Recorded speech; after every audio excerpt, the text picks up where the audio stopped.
अस्सलाम वालेकुम नादरीन, मैं हूं आमना और आप देख रहे हैं सरेआम CID न्यूज़। एक अफसोसनाक खबर से आपको आगाह करते जाएं। सरगोदा जुल्म बर्बरियत की इंतहा हो गई। मौला बख्श अस्पताल से हामला औरत को उठाकर बाहर फेंक दिया।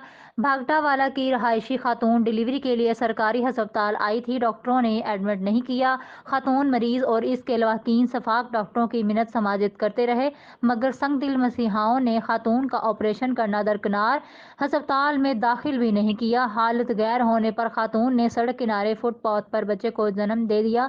खून में लथपथ खातून के साथ इंसानियत सोज वाकया पर शहरी गमो गुस्सा का इजहार करते रहे। सरगोदा 23 साला परवीन बीबी रात भर अस्पताल में भी ये बेयारो मददगार पड़ी रही थी। लेडी डॉक्टर्स ने चेक तक न किया। लवाकीन ने शिकायत की तो ड्यूटी डॉक्टर ने अमले से उठवा कर अस्पताल से बाहर फेंक दिया। खून में लथपथ मरीजा ने बच्चे को सड़क पर जन्म दिया तो शहरियों ने मरीजा की जान बचाने के लिए 1122 को कॉल कर दी। सरगोदा 1122 ने जिंदगी मौत की कश्मकश में मुब्तला मरीजा को जबरदस्ती अस्पताल दाखिल करवा दिया। मरीजा दाखिल ना करने पर 1122 अमला के साथ भी डॉक्टर और अमले की तलक कलामी हुई।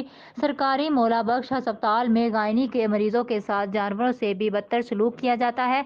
शहरियों की वजीर आजम से नोटिस लेने की अपील। मुतअद्दिद डिलीवरी के मरीजों के साथ इंसानियत सोच सलूक डॉक्टरों की रूटीन का मामला है।